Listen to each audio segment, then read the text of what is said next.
Hello students, आज की इस वीडियो सीरीज में मैं आपको नीट 2020 के क्वेश्चन पेपर कोड F3 के क्वेश्चंस के सॉल्यूशंस बताऊंगा। तो F3 कोड का पहला क्वेश्चन है, फर्स्ट क्वेश्चन में ये पूछ रहे हैं for transistor action which of the following statement is correct. पहला ऑप्शन है इसमें both emitter junction as well as the collector junction are forward biased. Number second option, the base region must be very thin and lightly doped. And the third option is base emitter and collector regions should have same doping concentration, and fourth option is base emitter and collector regions should have same size। तो बेटा कौन सा correct option है आपको clear cut दिख रहा है, थॉटिकल question है, बिल्कुल conceptual. The number 2 option correct है, the base region must be very thin and lightly doped. आपको पता है ट्रांजिस्टर में जो मिड वाला पोर्शन होता है वो बहुत पतला रखा जाता है, तो इस तरीके से सेकेंड ऑप्शन करेक्ट हुआ। सो बच्चों नेक्स्ट क्वेश्चन है, स्पेरिकल कंडक्टर ऑफ 10 सेंटीमीटर यानी कि आर रेडियस की वैल्यू आपको 10 सेंटीमीटर गिवन है, इसे कन्वर्ट कर लो 10 इंटू 10⁻⁻2 अलाइन करने के लिए सेंटीमीटर में कन्वर्ट कर दिया ऐसा यूनिट। चार्ज ऑफ 3.2, चार्ज की वैल्यू दे रखी है आपको 3.2 इंटू 10⁻⁷ कूलाम, ठीक है, distributed uniformly. What is the magnitude of electric field, electric field की वैल्यू आपको कैलकुलेट करनी है at a point 15 centimetre from the centre of the sphere. Centre of the sphere से कितना दूर, आर की वैल्यू 15 सेंटीमीटर को कन्वर्ट कर लो -2 मीटर में, क्योंकि ये भी मीटर में और ये भी मीटर में कन्वर्ट कर लिया। तो कन्वर्ट करने के बाद ये हमें इलेक्ट्रिक फील्ड की वैल्यू इस डिस्टेंस पे निकालनी है। अगर आप इसे विजुलाइज करना चाहो तो कुछ इस तरीके की पिक्चर बनेगी। ये सेंटर हो गया, ये इसका रेडियस हो गया, रेडियस से बाहर है पॉइंट P, ये क्या है कैपिटल R, ठीक है ना, क्योंकि 15 सेंटीमीटर बोला है और रेडियस कितना है 10 सेंटीमीटर। तो यहां पर आपको इलेक्ट्रिक फील्ड डिटरमाइन करनी है। जैसा कि आप सभी जानते हो कि इलेक्ट्रिक फील्ड की वैल्यू क्या होती है प्यारे बच्चों, 1/4 pi epsilon not Q upon क्या बच्चों, कैपिटल R स्क्वायर। जब बाहर होगा सरफेस पे होगा तो स्मॉल r यूज करेंगे, अंदर इलेक्ट्रिक फील्ड 0 होता है, आप सब जानते हो। तो E की वैल्यू कितना आ गया, कितना आ गया भाई, E 1/4 पाई एप्सिलॉन नॉट की वैल्यू 9 इंटू 10⁻9 होती है, ठीक है, इंटू Q की वैल्यू 3.2 इंटू 10⁻⁷ हो गई, R की वैल्यू 15 इंटू 15, क्यों हुआ, बिकॉज R स्क्वायर है, इंटू 10 क्या -4 हो जाएगी, ठीक है, किस वजह से रीजन आपको दिख रहा है। अब देखो E equals to simply physics is not for calculation, बार बार कहता हूं मैं। देखो ये 10⁻9 ये है, ये 10⁻⁷ ये है, ये कितना हो जाएगा आपको पता है, 3 3 जा 9, 3 5 जा, ठीक है, 3 1 जा 3, 3 5 जा, ठीक है ना। तो ओवरऑल ये 9 और ये क्या हो जाएगा आपको पता है 3.2 इंटू 10 प्लस का 2, ये -4 ऊपर जाएगा तो प्लस का 4 हो जाएगा, और ये 5 और 5 कितना हो जाएगा 25, ठीक है बच्चों। ये पॉइंट हटा दो, ये 0 बढ़ा दो, ठीक है, सिंपल कैलकुलेशन है। तो कितना आ गया 32 इंटू ये कितना हो गया 6 हो गया 10⁻3 का मैंने 1000 ये ले लिया और 10⁻3 ऐसा लिख दिया, बिकॉज आंसर ऑप्शंस देखिए आप, ठीक है ना, ओवर क्या 250, ठीक, इसे इससे कैंसिल किया 25 4 जा, ठीक है। तो E की वैल्यू इस तरीके से आपके पास E की वैल्यू कितनी आ रही है, इसे इससे मल्टीप्लाई कर दो, E की वैल्यू आपके पास आएगी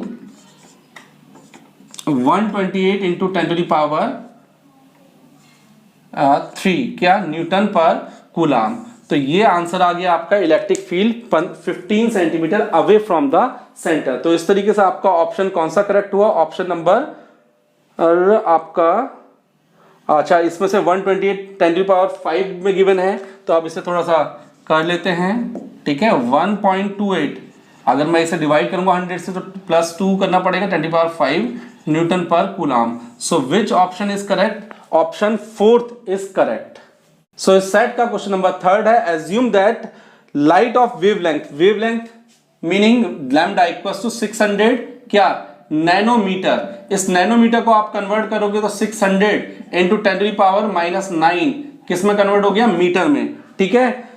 is coming from star, the limit of resolution of telescope whose objective has a diameter, objective का डायमीटर कितना दे रखा है आपको 2 मीटर। तो देखो अलाइन कर दिया, ये भी मीटर में, ये भी मीटर में कर लिया align. The limit of resolution of telescope, तो हमें कैलकुलेट करना है लिमिट ऑफ रिजोल्यूशन, ये आपको कैलकुलेट करना है इसमें, ठीक है ना।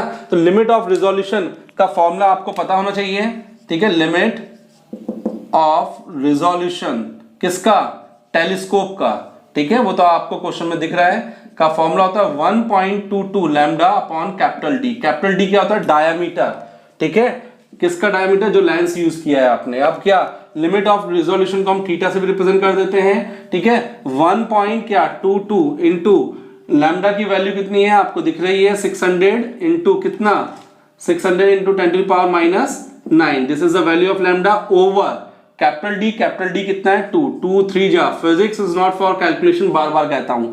थीटा इक्वल्स टू कितना आ गया भाई, ये आपका 1, इसे मल्टीप्लाई भी कर लो, 3 2 जा 6, 3 2 जा 6, 3 1 जा 3, तो 3 1 जा 3, 3 2 जा 6, 3 2 जा 6, 0.00 तो 0 हट गया, तो 10 की पावर क्या -9, तो इसे थीटा इक्वल्स टू पॉइंट यहां ले आओ 3.66 इंटू 10 की पावर कितना बचेगा, 2 इधर आया -7 क्या, रेडियन। तो इस तरीके से this is limit of resolution of telescope. तो इस तरीके से आपका ऑप्शन नंबर कौन सा करेक्ट हुआ, ऑप्शन नंबर 3 करेक्ट हुआ इस क्वेश्चन। तो नेक्स्ट क्वेश्चन है डायमेंशन ऑफ स्ट्रेस आर। इन 4 ऑप्शन आपको क्लियर दिख रहे हैं। देखिए जैसा आप जानते हैं स्ट्रेस इक्वल्स टू, आप लोगों ने पढ़ रखा है F ओवर A, ठीक है, फोर्स ओवर एरिया। फोर्स क्या होता है, डायमेंशन फोर्स का MLT-2, एरिया का डायमेंशन क्या होता है L2। सो फाइनली डायमेंशन क्या आएगा हमारा ML-1 T-2, this is the dimension of stress. तो इस तरीके से आपका ऑप्शन नंबर कौन सा करेक्ट हुआ, ML-1 T-2, option number 2 correct हुआ।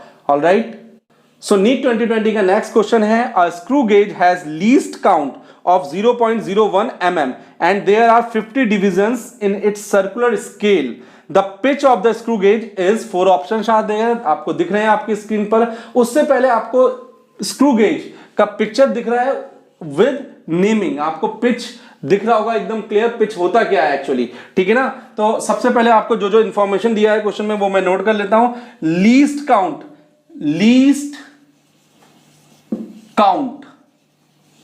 of screw gauge equals to आपको गिवन है 0.01 mm, ठीक है, और आपको कितने डिविजन्स है, टोटल नंबर ऑफ डिविजन्स कितने डिविजन्स है, 50 डिविजन्स, ठीक है। आपको क्या कैलकुलेट करना है, पिच पी से रिप्रेजेंट करेंगे हम। So as we have formula least count of screw gauge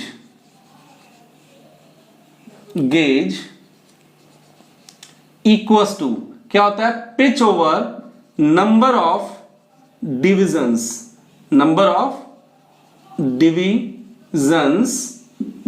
on circular scale, ठीक है। तो लीस्ट काउंट आपको कितना गिवन है, 0.01, पिच आपको कैलकुलेट करना है, नंबर ऑफ डिविजन्स आपके पास 50 है, क्रॉस मल्टीप्लाई करोगे तो पिच की वैल्यू आपकी आएगी 0.50, तो 0.5 क्या mm, वाई, बिकॉज ये mm में गिवन है आपको, जो लीस्ट काउंट गिवन है। तो इस तरीके से आपका ऑप्शन, ये आंसर हो गया। इस तरीके से आपका ऑप्शन कौन सा करेक्ट हुआ, ऑप्शन नंबर 1 करेक्ट हुआ। ऑलराइट बच्चों।